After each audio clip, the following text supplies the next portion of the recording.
শুরু হলো মাসব্যাপী ঢাকা আন্তর্জাতিক বাণিজ্য মেলা। উদ্বোধনী অনুষ্ঠানে প্রধান উপদেষ্টা তাগিদ দেন আন্তর্জাতিক মানদণ্ড মেনে পণ্য উৎপাদন ও রপ্তানিতে নতুন বাজার খোঁজার।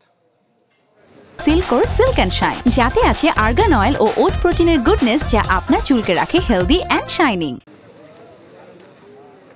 এবারের ২৯তম আন্তর্জাতিক বাণিজ্য মেলা কিছুটা ব্যতিক্রমী। সাম্প্রতিক নানা পরিস্থিতিতে চাপে থাকা অর্থনীতিতে এসেছে নানা পরিবর্তন। তাই নজর থাকবে পণ্যের প্রসার ও ব্যবসা এগিয়ে নিতে এ মেলা কতটুকু প্রভাব ফেলতে পারে তার উপর।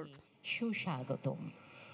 উদ্বোধনী অনুষ্ঠানে অন্তর্বর্তী সরকারের প্রধান উপদেষ্টা ডক্টর মোহাম্মদ ইউনূস বলেন, আগামীতে মেলার প্রস্তুতি চলবে বছর জুড়ে।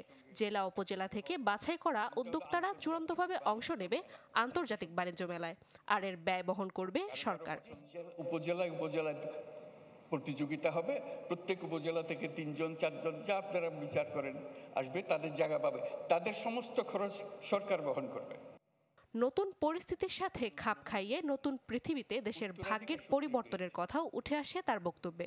আহ্বান জানান পণ্যের পাশাপাশি উদ্যোক্তাদেরও পরিচিত করে তোলার। বলেন, মেলাকে সত্যিকার অর্থে আন্তর্জাতিক পরিচিতি দিতে হবে। তখন এটা আন্তর্জাতিক হবে, আন্তর্জাতিক তরুণরা দেখতে আসবে বাংলাদেশের তরুণরা কি করছে, বাংলাদেশের তরুণরা কি করছে, বুদ্ধি নিতে আসবে। মেলায় বৈষম্য বিরোধী ছাত্র আন্দোলনে শহীদদের আত্মত্যাগের প্রতি সম্মান জানিয়ে তৈরি করা হয়েছে জুলাই ও ৩৬ চত্বর। প্রতিদিন সকাল 10টা থেকে রাত 9টা পর্যন্ত চলবে আন্তর্জাতিক বাণিজ্য মেলা, আর ছুটির দিনগুলোতে মেলার দরজা খোলা থাকবে রাত 10টা পর্যন্ত। নাদিয়া ইসলাম তুলি, চ্যানেল 24।